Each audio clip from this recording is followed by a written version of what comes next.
쉬운 성경 말씀. 전도서 5장. 하나님의 집에 예배하러 들어갈 때에 발걸음을 조심하여라. 형식적으로 예배드리는 어리석은 자보다 말씀을 듣기 위해 조용히 나아가는 자가 더 낫다. 어리석은 자들은 악을 행하면서도 알지 못한다. 하나님 앞에서 함부로 입을 놀리지 마라. 조급한 생각으로 무엇을 말하지 마라. 하나님은 하늘에 계시고 너는 땅에 있으니 너는 말을 적게 하여라. 걱정이 많으면 꿈자리가 사납고 말이 많으면 어리석은 소리를 한다. 하나님께 약속했거든 신속히 이행하여라. 하나님은 어리석은 자들을 기뻐하지 않으시니 너는 약속을 지켜라. 약속을 하고 지키지 않는 것보다는 약속을 하지 않는 것이 낫다. 내 입술로 죄짓지 마라. 하나님의 사자에게 내 약속은 실수였습니다라고 말하지 마라.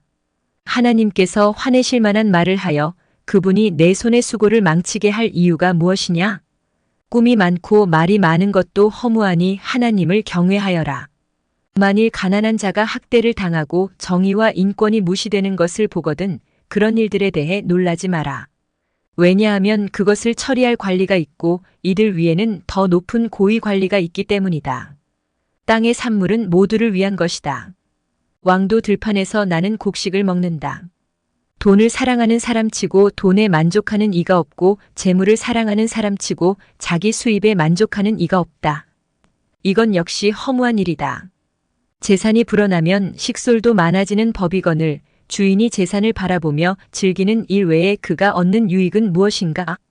노동자는 적게 먹든지 많이 먹든지 잠이 달콤하지만 부자는 재물이 많으므로 걱정 때문에 잠을 이루지 못한다. 내가 살펴보니 해 아래 큰 재앙이 있는데 그것은 재물이 그것을 축적한 자에게 해를 끼친다는 것이다. 투자를 잘못하여 재산을 날려버리니 그 아들에게는 한 푼도 돌아가지 않는다. 우리는 태에서 알몸으로 나올 때처럼 알몸으로 돌아간다. 손으로 수고한 그 어떤 것도 지니고 가지 않는다. 이건 역시 큰 재앙이다. 사람은 세상에 태어난 모습 그대로 돌아간다. 그렇다면 바람을 위해 수고한 것이 아닌가? 도대체 무슨 유익이 있는가? 사람은 평생 근심 중에 식사를 하고 크게 좌절하고 병들고 분노한다. 내가 관찰해 보니 하나님께서 주신 자신의 생애 동안 먹고 마시며 자신이 하는 일에서 보람을 느끼는 것이 행복이요 적절한 일이다. 그것이 인생의 몫이기 때문이다. 하나님께서 재산과 부를 주시고 또 그것들을 누리게 해주실 때 자기 몫을 받아서 자기 하는 일에 즐거워하는 것이 바로 하나님의 선물이다. 사람은 자기 삶을 심각하게 생각할 겨를이 없다. 왜냐하면 하나님께서 그의 인생이 즐거움에 빠지도록 만드시기 때문이다. 전도서 6장. 나는 사람들 가운데 흔히 일어나는 또 다른 악을 보았다. 하나님께서 어떤 사람에게는 부와 재산, 영예를 모두 주셔서 더 바랄 것이 없게 하셨지만 동시에 그가 이 모든 것을 누리지 못하도록 하시면 타인이 대신 누리게 하신다는 것이다. 이건 역시 허무한 일, 큰 재앙이 아닌가? 사람이 자녀를 100명이나 낳고 장수한다고 하자.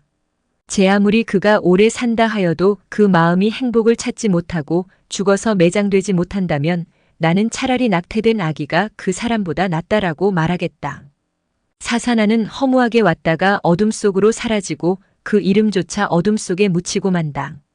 사사나가 비록 햇빛도 보지 못하고 아무것도 알지 못한다 하더라도 그 사람보다 더 많은 안식을 누린다. 설령 그 사람이 1000년에 2배를 산다 할지라도 행복을 맛보지 못한다면 둘 다 같은 곳으로 가는 것이 아닌가. 사람의 모든 수고가 다 먹기 위함이지만 그 식욕은 만족할 줄을 모른다. 지혜자가 어리석은 자보다 나은 것이 무엇인가? 가난한 사람이 타인 앞에서 예절바르게 행동한다고 하자. 그렇다고 해서 그가 얻을 유익이 무엇인가? 두 눈으로 보는 것이 마음의 공상보다 낫다.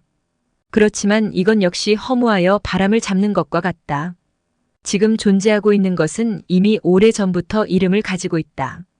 사람이 무엇인지도 알려져 있다. 그러나 사람은 자기보다 강한 자와 다투는 일을 할 수 없다.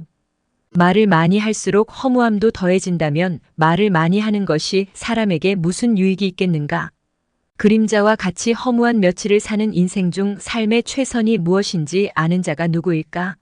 사람이 죽은 후 해 아래서 무엇이 일어날지 누가 그에게 말해줄 수 있을까? 전도서 7장. 좋은 이름이 값진 향수보다 낫고 죽는 날이 태어나는 날보다 낫다.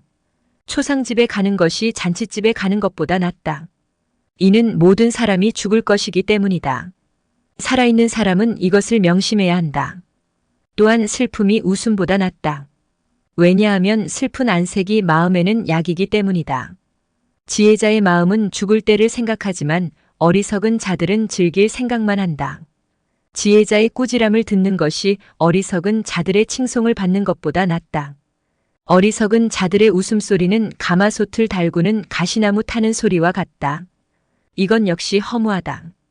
탐욕이 지혜로운 자를 어리석게 만들고 뇌물이 그 마음을 어둡게 한다. 일의 끝이 시작보다 낫고 인내가 마음의 교만보다 낫다. 내 급한 마음으로 화내지 마라. 왜냐하면 화는 어리석은 자의 품속에 머물기 때문이다. 옛날이 지금보다 훨씬 좋은 것은 웬일이죠? 라고 말하지 마라. 그런 질문은 어리석다. 지혜는 재산처럼 좋은 것이고 해 아래 사는 사람에게 혜택을 준다. 지혜도 사람을 보호하고 돈도 사람을 보호해주지만 지혜가 돈보다 나은 것은 생명을 주기 때문이다. 하나님께서 하시는 일을 살펴보아라. 그가 굽게 하신 것을 누가 바르게 할 수 있을까? 형통한 날에는 기뻐하고 재앙의 날에는 살펴보아라. 이 모든 날들은 하나님께서 만드신 것이다. 그래서 사람들은 자기 미래를 알지 못한다. 나는 내 허무한 인생을 살면서 이런저런 일을 다 보았다. 의로운 생활을 하면서도 망하는 의인이 있는가 하면 죄악된 생활을 하면서도 오래 사는 악인이 있다. 지나치게 의로운 채 하지 말고 지나치게 지혜로운 채 하지 마라. 그러다가 망할 필요는 없지 않은가? 지나치게 악하게 굴지 마라. 어리석은 자처럼 굴지도 마라. 어찌하여 제 수명을 다 채우지도 못하고 죽으려 하는가? 이것도 잡고 저것도 놓지 않는 것이 좋다. 하나님을 경외하는 자는 이 모든 극단을 피할 것이다. 지혜가 주는 힘은 한 성을 지키는 10장군의 힘보다 강하다. 제 아무리 의롭다 해도 죄짓지 않는 사람은 세상에 없다. 누가 뭐라 하건 모두 알려고 하지 마라. 그러다가 내 종이 너를 저주하는 말까지 들을까 두렵다. 너도 알다시피 때로는 너도 남을 저주하지 않았느냐? 이 모든 것을 알고자 나는 지혜를 써서 시험하였다. 정말 지혜롭게 행동해야지라고 했지만 그렇게 하기는 어려웠다. 세상 일을 알기란 너무나 어렵고 이해하는 것 역시 곤란하다. 누가 과연 이를 다 알 수 있으랴? 나는 거듭 마음에 작정하고 지혜와 세상 이치를 깨닫고자 공부하고 탐구하고 연구하였다. 그리고 악하게 사는 일이 어리석고 어리석음이 미친 짓임을 알았다. 내가 깨우친 것은 마음이 함정과 그물 같고 그 손이 사슬과 같은 여인은 죽음보다 무섭다는 것이다. 하나님을 기쁘시게 하는 사람은 그 여인을 피하나 죄인은 그녀의 함정에 걸리고 만다. 설교자가 말한다. 자, 이것이 내가 깨우친 것이다. 이것저것을 살펴 전부를 깨치고자 하였다. 지금도 찾고 있지만 아직까지 완전히 깨치지는 못하였다. 1000명의 남자들 중에서 의로운 사람 1명을 찾았으나 여인들 중에서는 1명도 찾지 못하였다. 내가 깨우친 한 가지는 하나님께서 사람을 정직하게 만드셨지만 사람들이 많은 꾀를 찾았다는 것이다. 전도서 8장. 누가 지혜로운 사람인가? 누가 사물의 이치를 깨우쳤는가? 지혜는 사람의 안색을 밝게 하여 찡그린 얼굴을 바꾸어 준다. 하나님 앞에서 맹세했다면 왕의 명령에 순종하여라. 왕은 자기 마음대로 하는 자이니 왕 앞에서 경솔하게 물러나지 말고 무례한 일은 주장하지 마라. 왕의 말은 절대적이니 누가 감히 그에게 당신이 무엇을 합니까? 라고 하겠는가? 그의 명령을 지키는 자는 해를 입지 않을 것이다. 지혜로운 마음은 적절한 때와 절차를 알고 처신한다. 비록 재앙이 덮쳐 무겁게 누른다 하더라도 세상 만사에는 적절한 때와 절차가 있는 법이다. 사람이 미래를 알지 못하니 장차 될 일을 누가 사람에게 말할 것인가? 바람을 붙잡아 둘 사람이 아무도 없듯이 자기 죽을 날을 마음대로 정할 수 있는 사람은 없다. 누구도 전쟁에서 자유로울 수 없듯이 악을 행하는 사람은 처벌을 피할 수 없다. 해 아래 되어지는 이 모든 일들에 내 마음을 쏟아 이 모든 것들을 살펴보았다. 사람들은 타인을 조종하려고 하다가 스스로 화를 자초하는 때가 있다. 그런데 나는 악인들이 묻히는 것을 보았다. 그들은 한때 성소에 드나들었던 자들이다. 그들은 성읍에서 악행을 하곤 했으나 사람들은 그들을 칭송하였다. 이건 역시 허무한 일이다. 악한 일을 해도 당장 처벌을 받지 않기 때문에 사람들은 죄를 짓고자 하는 마음을 갖게 된다. 악인은 100번이나 죄를 짓고도 장수할 수 있다. 그러나 내가 알기에 하나님을 경외하고 하나님 앞에서 그분을 섬기는 사람들이 잘 될 것이다. 왜냐하면 악인은 하나님을 섬기지 않기 때문에 형통할 수 없고 그들의 날은 그림자처럼 오래갈 수 없을 것이다. 세상에서 일어나는 일 중에 또 다른 허무한 일이 있다. 그것은 악인이 받아야 할 처벌을 의인이 받고 의인이 받아야 마땅한 보상을 악인이 받는 것이다. 이건 역시 내가 보기에 허무한 일이다. 이러므로 나는 삶을 즐기라고 권하고 싶다. 왜냐하면 해 아래서 먹고 마시고 만족하는 것보다 더 나은 것이 없기 때문이며 하나님께서 그에게 주신 전생에 동안 기쁨이 있을 것이기 때문이다. 내가 지혜를 얻고 사람들의 수고를 알고자 작정했을 때 나는 밤낮 잠을 이루지 못하였다. 나는 하나님께서 하시는 모든 일을 살펴보았다. 그러나 그 누구도 해 아래서 되어지는 것을 다 깨달을 수는 없다. 사람이 제 아무리 깨우치려고 노력해도 그 의미를 발견하는 것은 어렵다.